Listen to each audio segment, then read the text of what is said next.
자, 여러분 안녕하십니까? 새싹입니다. 오늘은 NK맥스에 대해서 보도록 할 텐데, 감사 의견 거절로 인해서 현재는 거래 정지 중에 있습니다. 많은 주주분들이 걱정이 많으실 텐데요. NK맥스가 거래가 재개되기 위해서 어떠한 과정들을 거치고 어떠한 문제들을 해결해 나가야 되는지에 대해서 이야기를 해보도록 하려고 합니다. NK맥스는 현재 소액 주주 연대가 있는 상황이고 26%에 달하는 주주 결성이 이뤄지고 있습니다. 26%면 상당히 많은 지분이고 사실상 최대 주주에 해당하고 있는 상황인데요. 그럼에도 불구하고 이제 경영권자들과의 분쟁으로 인해서 아직까지 회사의 경영권을 취득하지 못한 상황입니다. 옆집에 있는 그 셀리버리라고 하는 이 회사도 셀리버리도 상당히 소액주주들이 지분을 많이 모았었거든요. 근데 이 셀리버리 경영자들과 경영권 분쟁으로 인해서 시간을 많이 지금 소비가 되고 있어서 회사의 정작 그 정상화에 대해서는 신경을 많이 못 쓰고 있는 상황입니다. 일단은 이사회에 진입을 해야지 뭐 회사를 정상화를 시킬 텐데, 이 경영권자들이 자신의 이 경영권을 붙잡고 있으면은 사실 이 주주연대가 경영권 안으로 들어갈 수가 없기 때문에 쉽게 회사의 정상화를 하는데 시간을 쏟지 못하는 것이 일반적인 문제입니다. 한국거래소에서는 이 거래정지에 대해서 세부 절차를 만들어 놓았는데요. 현재 NK맥스는 1, 2단계를 지금 거치고 있는 단계입니다. 1, 2단계에서 거래 정지가 발생했고요. 실질심사 대상자 여부에 오르게 되죠. 그런데 지금 이제 3단계에서 이 개선계획서라든가 이의신청서를 제출하게 되게 되면 일반적으로 기업심사위원회에서는 상장 유지를 시켜주는 경우는 거의 없다라고 보시면 될 것 같고요. 개선계획서를 제출하고 이의신청서를 제출하게 되면 상장 폐지는 거의 뭐 들어가는 경우는 거의 없습니다. 웬만해서는 다 1년 내에 개선 기간을 부여하게 되고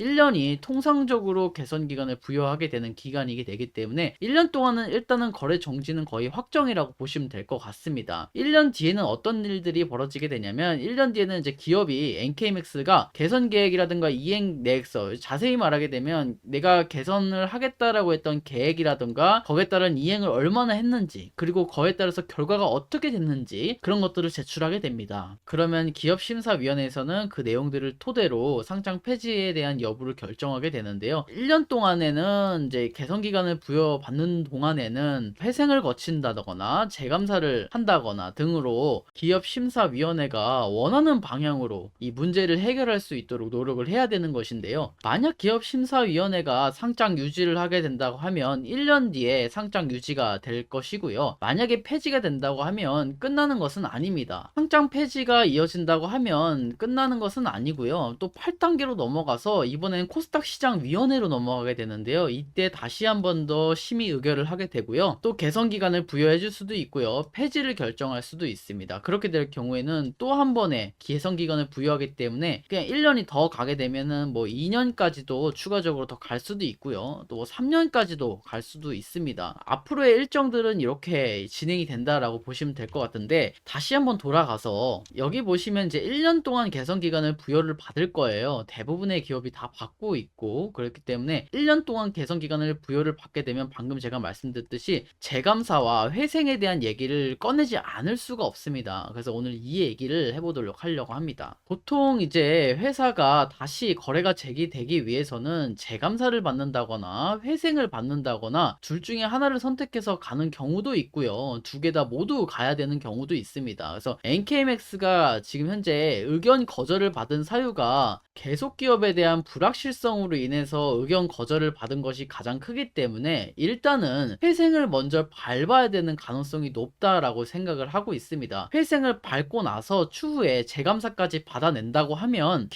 기업심사위원회에서도 상당히 이 부분을 가점으로 느끼게 되는데요. 그러면 첫 번째로 이 기업회생에 대해서 알아보도록 하겠습니다. 기업회생을 해야 되는 그 대상자가 어떤 이유로 대상이 되게 되냐면요. 채무 과다로 인해서 파산의 원인이 될 것 같은 경우, 두 번째는 매출은 유지되지만 일시적인 자금 경색에 빠진 경우, 채무로 인해서 추신 강제 집행 등으로 정상적인 운영이 어려워진 경우, 그 다음에 변제에 놓여진 채무를 변제하기 어려워서 현저한 문제가 발생되는 경우가 이렇게 이 회생에 대해서 신청을 할 수 있는 대상이 되게 되는데요. 특히 NK맥스 같은 경우에는 기업의 매출은 유지되고 있지만 일시적으로 자금 경색에 빠질 가능성이 높은 상황입니다. 왜냐면 지금 유동자산보다 유동부채가 훨씬 더 많은 상황이기 때문에 이번에 대해서 문제가 되기 때문에 이 회생에 대한 신청 대상이 적절할 수 있다라고 볼 수 있는데요. 특히 신청권자를 보게 되면 꼭 회사가 해야 되는 것은 아닙니다. 채권자인 경우에도 할 수도 있고요. 그 다음에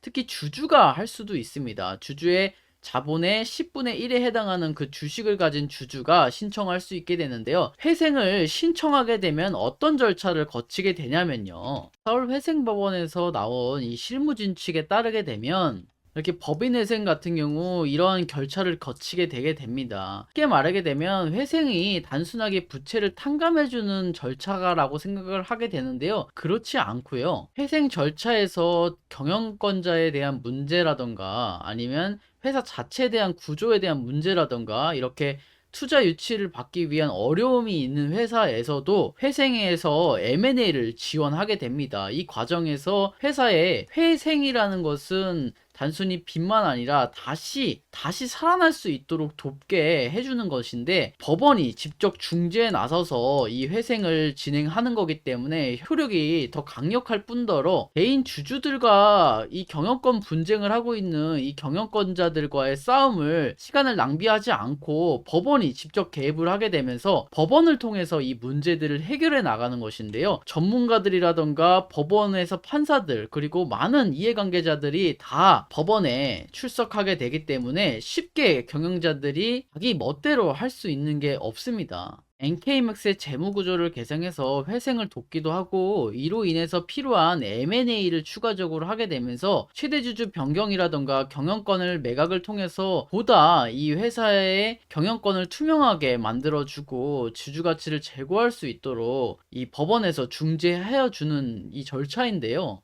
그동안에 문제 있었던 경영진들이라던가 최대 주주가 자신의 지분의 구주를 매각하거나 또는 회사의 자체의 신주를 새로 발행하게 되면서 회사에 새로운 주인이 나타나게 됩니다. 그런데 현재 지금 NK맥스는 지금 최대 주주가 없는 상황이죠. 지금 소액 주주가 최대 주주지만 이런 경우에는 거래소에서 최대 주주라고 보기는 어렵습니다. 소액 주주는 어떤 그 개인들이 뭉쳐 있는 단계이기 때문에 언제든지 거래가 재개가 되면 이 지분이 해산이 될 수도 있기 때문에 결국엔 거래소가 원하는 것은 투명성을 가진 최대 주주, 다른 기업들을 원하게 되는데요. 결국엔 최대 주주의 부재는 거래 해제를 시키는데 상당히 불리하게 되게 됩니다.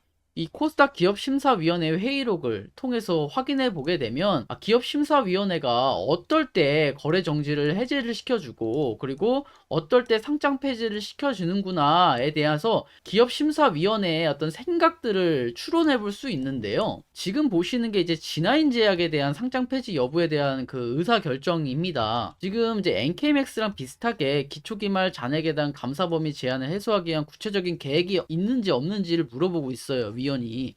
그렇기 때문에 이러한 구체적인 계획이 필요한데 이 계획으로서 말씀드릴 것 같으면 현재는 회생이라던가 재감사를 통해서 문제를 해결해야 되는 겁니다. 특히 위원도 이 재감사에 대한 내용을 언급했기 때문에 이 기업이 살아나려면 재감사가 거의 사실상 많이 집중적으로 바라보고 있는 모습이고요. 이 회사 관계자들도 회생을 통해서 M&A를 통한 이 새로운 회사의 최대 주주를 맞이하려고 노력하고 있으니까 선처를 부탁드린다라고 얘기를 했는데요. 위원이 다시 한 번 더 계속 재감사에 대한 얘기를 물어보고 있어요. 결론은 회생을 당연히 해야 되는 것은 기본적이고요. 여기다 재감사까지 받아야 위원들이 이 거래 재개를 하는 데 있어서 상당히 가점으로 보고 있다라는 겁니다. 또한 위원이 지금 보시면 이제 회생 절차를 통해서 최대 주주나 다른 자본을 받아오는 것에 대해서 자금 조달이 되지 않은 것에 대해서 상당히 부정적으로 바라보는 시각이에요. 또한